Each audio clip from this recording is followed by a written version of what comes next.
আল্লাহ রাসূল সাল্লাল্লাহু আলাইহি সাল্লাম বলতেন, মানুষ মানুষকে যদি সিজদা করা যদি বৈধ হতো, লা আমারতুন নিসা আইয়াসজুদনা লিয়াজওয়াজিহিন্না।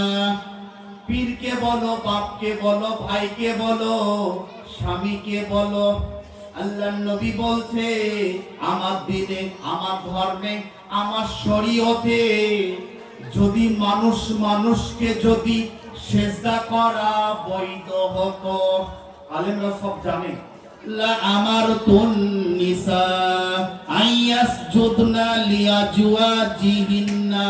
আমি নারীদিকে আদেশ করিতাম তারা যেন তার স্বামীকে সিজদা করে, কিন্তু আল্লাহ ছাড়া কাউকে সিজদা করতে পাবেন না।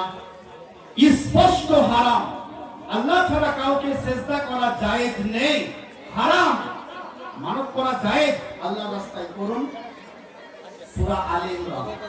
সেদিনের কথা স্মরণ করো যেদিন ইমরানের বিবি হান্না বলল, ওগো আল্লাহ, আমার পেটে যে বাচ্চা আছে আমি বাইতুল মুকাদ্দাসের খেদমতে দেব। যখন বাচ্চা ভূমিষ্ঠ হলো তখন বলছে, আল্লাহ গো, কন্যা সন্তান হয়েছে, কি করব বলো। আল্লাহ বলছে, যে বিটি দিয়েছি এটা বেটা দিয়ে তার সমতুল্য হবে না, আর আমি তার নাম রেখে দিলাম মারিয়াম। কোথায় মানত করেছিল? বাইতুল মুকাদ্দাস, মসজিদে আকসা। মানত করা যায়। আল্লাহ গো, আমার ছেলে অসুস্থ আছে, যদি সুস্থতা হয়ে যায় আমি 2 রাকাত নফল নামাজ পড়ে দেব। যায়। আল্লাহ গো, আমার স্ত্রী অসুস্থ আছে, যদি সুস্থতা হয়ে যায় আমি 2টো কোরআন পাক মসজিদে দেব।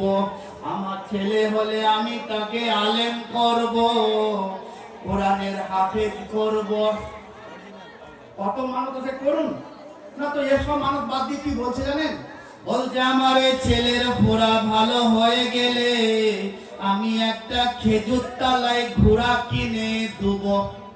মেরে ঘোড়া করে দিবে, খেজুর তলায় ঘোড়া দিবে। গাছতলায় ঘোড়া রাখা আছে, তাকে ঠুকে দিলে ভেঙে যাবে। তাকে মানুষ চেষ্টা করছে, কিন্তু মানুষ তো আল্লাহকে চেষ্টা করছে। এই জাতি, আপনার গ্রামে পীর সাহেব মারা গেছে, তার কবর আপনি মাটিকে চিবিয়ে চিবিয়ে খাচ্ছেন, আর আপনি বলছেন আমি মুসলমান। আপনার মতো মুসলমানের আল্লাহর কোনো দরকার নেই। মুসলমানদের সাথে সম্পর্ক থাকবে মসজিদের সঙ্গে, কোন মাজারের সঙ্গে না। যে টাকা দিয়ে মাজারের গম্বুজ বানাচ্ছেন, সেই টাকা দিয়ে 10টা গরিবের বাড়ি বানিয়ে দেন। বিরাট নেকি।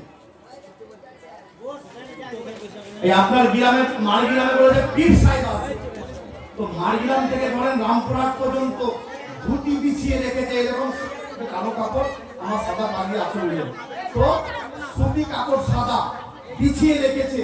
বলছে মারগ্রামে পীর সাহেব আসবে, বলে পা যেন মাটিতে না পড়ে, বলে পা ধরে চুমু খাবো। ফেরেশতা বলছে কবর একবার আয়, ওই ধুতিতে করে লেফটিন পিঠকে ফাটাবো। বলে বাপের সঙ্গে বলে বাপের, আরে কি জালসা করছে শুনতেছ না, কি বলছে কি বলছে বলছে কন্ট্রোল করতে দেয় মনে হচ্ছে। আরে ভাই জালসা হয়ে চিল্লা চিল্লা করছো তোমরা।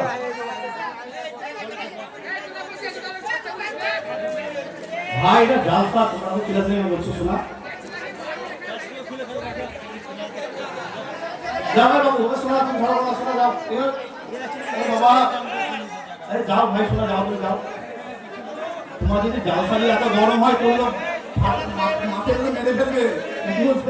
এখানে জালসা হচ্ছে, আলেম ওলামারা বসে আছে, তারপরে পাওয়া টাকাতে কেমন দেখছেন। তো 50 বলে কি করবে বলুন।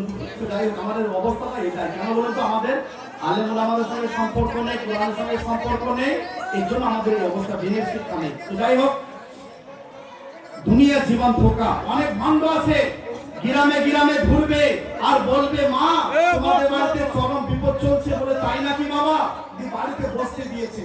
হঠাৎ করে সে বাবা বলছে হ্যাঁ, তো মেয়েটা বললে কি বাবা হা করলে কেন? বলে কাবা ঘরে মুরগি ঢুকছিল তো এখান থেকে হা করে তেড়ে দিলাম। তো মেয়েটা তো চালাক, মেয়েটা বলে ঠিক আছে বাবা কেমন একবার পরীক্ষা করে দেখবো। দিয়ে ভাত রান্না করে ভাতের তলে তরকারিকে ভরে খেতে দিয়েছে। বলে মা তরকারি কই গো? বলে আনছি। কি আনছে আর বলেন বুঝলেন?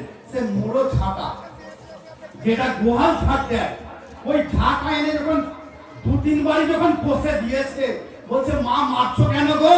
বলে বাবা এখান থেকে কাবার মুরগি তাড়াচ্ছ আর ভাতের ভিতরে তরকারি, এটা দেখতে পাচ্ছ না?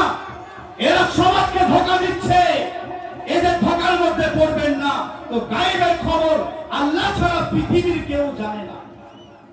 ولو كنت أعلم الغيب لاستكثرت من الخير وما مسني السوء